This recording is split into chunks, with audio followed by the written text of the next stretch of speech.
Hello students, Gargi tutorial ক্লাসে তোমাদের স্বাগত জানাই। দেখো, আজকে আমার আলোচ্য বিষয় হলো বর্ধমান ইউনিভার্সিটি থার্ড সেমিস্টার স্টুডেন্টসদের জন্য তোমাদের যে মাইনরের পরিবর্তে ভোকেশনাল সাবজেক্টটি রয়েছে, অর্থাৎ HRM যে সাবজেক্টটি রয়েছে, সেখান থেকে আমি তোমাদের এর আগে গুরুত্বপূর্ণ সিলেবাসটি দিয়েছিলাম। আজকে তোমাদের কিছু গুরুত্বপূর্ণ প্রশ্নের উত্তর দিয়ে দিচ্ছি। চলো দেখে নাও। অনেকগুলো প্রশ্ন আছে, তাই তোমাদের প্রশ্নগুলো সব হয়তো আমি বলে দিতে পারছি না। উত্তরগুলোও তোমরা এখান থেকে দেখে নেবে। আমি কিছু কিছু বলে দিচ্ছি, তোমরা এখান থেকে দেখে নাও। HRM এর প্রাথমিক লক্ষ্য হলো বলে ড্যাশ দেওয়া আছে, তোমরা দেখো এখানে উত্তরটা নিচে দেওয়া আছে, সাংগঠনিক কর্মক্ষমতার সহজতর। আচ্ছা, তার আগে বলে রাখি, তোমাদের এই HRM সাবজেক্টটি যে পরীক্ষা হবে, এটা তোমাদের বাংলাতেও থাকবে, আবার ইংলিশেও থাকবে।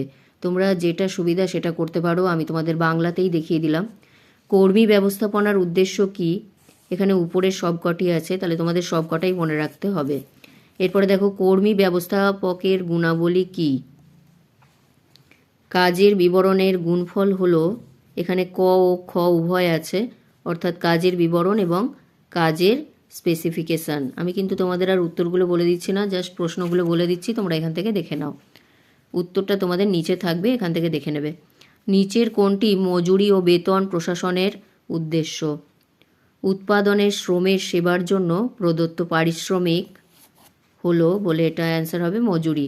যদি সংস্থা বা ড্যাশ ড্যাশ বা তার বেশি কর্মচারী নিযুক্ত করে, তাহলে কল্যাণ কর্মকর্তা নিয়োগ করা হবে। T&D এর কোন পদ্ধতির সাথে সম্পর্কিত? চার ধাপের নির্দেশনা, JIT। যেগুলো লাল কালিতে দাগ দিয়েছি সেগুলো আমার ইম্পর্টেন্ট বলে মনে হয়েছে, তাই তোমাদের এগুলো দিয়ে দিচ্ছি। আশা করছি এর থেকেই তোমরা কমন পাবে। কর্মী ব্যবস্থাপনা ফাংশন হয়। ড্যাশ হলো এমন কার্যক্রম যা একজন কর্মচারীকে ভবিষ্যতের দায়িত্বের জন্য প্রস্তুত করে, যা পরিকল্পনা ও উন্নয়নের অংশ। মানব সম্পর্কের নীতি কোনটি? জনশক্তি পরিকল্পনা প্রক্রিয়া গঠিত হয়। প্রশিক্ষণ মূল্যায়ন অধ্যক্ষ হয়। একটি নির্দিষ্ট কাজের সাথে জড়িত কর্তব্য এবং দায়িত্ব হিসাবে পরিচিত হয়। সঠিক কাজের জন্য সঠিক ব্যক্তিকে বেছে নেওয়া ড্যাশ নামে পরিচিত। ড্যাশ পরীক্ষার ফলাফল পরিচালনা এবং স্কোর করার পদ্ধতিকে মানবকরণ বোঝায়।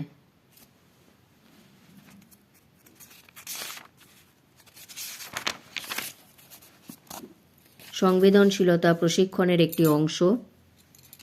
সংবেদনশীলতা প্রশিক্ষণ নামেও পরিচিত। ম্যানেজমেন্ট ডেভেলপমেন্ট প্রোগ্রামের ড্যাশ পদ্ধতি বিকশিত হয়। হার্ভার্ড বিজনেস স্কুল এবং ঘটনা পদ্ধতি ড্যাশে বিকশিত হয়েছিল।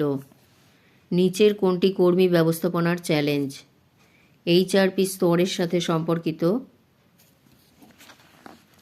কাজের বিশ্লেষণ অন্তর্ভুক্ত হয়। ইন্ডাকশন মানে কর্মচারীদের পরিকল্পিত পরিচয়। কোনটি কাজ বিশ্লেষণের জন্য তথ্য সংগ্রহের পদ্ধতি? মজুরি এবং বেতন প্রশাসনকে প্রভাবিত করে এমন উপাদানগুলি কোনটি? ফ্যাক্টর অ্যাক্ট 1948 অধীনে কল্যাণ বিধান ছিল।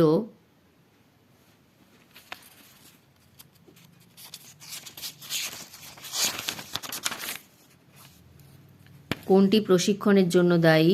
চাকরি প্রশিক্ষণের পদ্ধতি বন্ধ হয়েছে। একটি ধারণাগত শিক্ষা যা একটি বিষয় থিম বোঝার উন্নতি করে। কর্মক্ষমতা মূল্যায়ন উদ্দেশ্য অন্তর্ভুক্ত। বর্তমান কর্মক্ষমতা মূলত থেকে নির্ধারিত হয়, যা শিল্প সম্পর্কের একটি বিষয়। নির্বাচন অন্তর্ভুক্ত। কাজের বিশ্লেষণের ইউটিলিটি অন্তর্ভুক্ত। HRM এর লক্ষ্য কর্মীদের পাশাপাশি সাংগঠনিকভাবে সর্বাধিক করা হয়।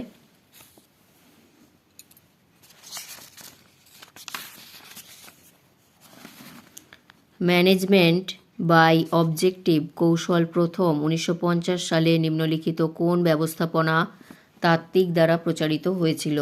কাজের বিশ্লেষণের যৌক্তিক ক্রম হল, একটি নির্দিষ্ট কাজের পরিবেশে কাজ করার জন্য একজন সম্ভাব্য কর্মচারীর প্রেরণা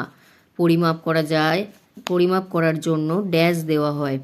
ড্যাশ মানে একজন কর্মচারী KSA এর ছাঁচ নির্মাণ। টাস্ক বিশ্লেষণের একটি উপাদান হল চাকরির শ্রেণীবিন্যাস চাকরির মান স্থাপনের প্রক্রিয়াটি ড্যাশ নামে পরিচিত।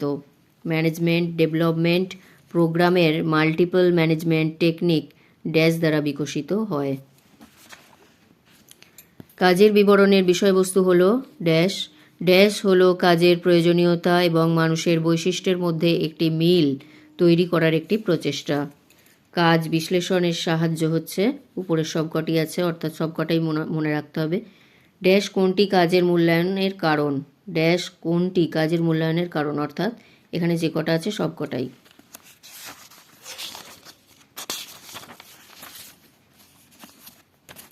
বেকারত্বের ধরন অন্তর্ভুক্ত। প্রশিক্ষণের 2 ধরনের পদ্ধতির অন্তর্ভুক্ত। চাকরি প্রশিক্ষণের পদ্ধতি বন্ধ হয়েছে। নিচের কোনটি কর্মক্ষমতা মূল্যায়নের বৈশিষ্ট্য। মূল্যায়ন প্রক্রিয়া দ্বারা ডিজাইন করা হয়। কাজের পরিবর্ধন সংশ্লিষ্ট কাজের সংখ্যা প্রসারিত করে। HRM ফাংশন অন্তর্ভুক্ত নয়।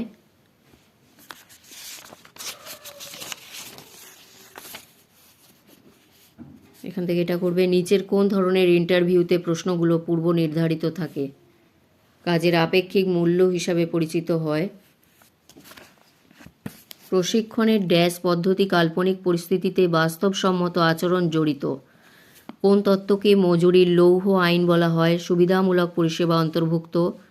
কারখানায় 1000 জনের বেশি শ্রমিক নিযুক্ত থাকলে তাদের নির্ধারিত কার্যক্রম পরিচালনার জন্য যোগ্য ড্যাশ নিয়োগ করা উচিত। প্রশিক্ষণের সাথে সম্পর্কিত নিম্নলিখিত বিষয়গুলির মধ্যে কোনটি বিশ্লেষণের প্রয়োজন। কাজের প্রশিক্ষণের পদ্ধতি নিয়ে উদ্বেগ রয়েছে।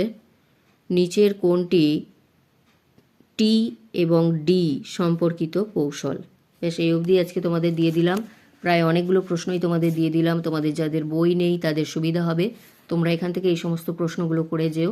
যদি সময় থাকে পরবর্তীতে আরও কিছু প্রশ্নের উত্তর দিয়ে দেব। তাই বলবো চ্যানেলটিকে অবশ্যই ফলো করো এবং যদি নতুন হয়ে থাকো সাবস্ক্রাইব করে রেখো এবং বন্ধুদের মধ্যে অনেক অনেক শেয়ার করে দিও। দেখা হচ্ছে পরবর্তী ভিডিওতে।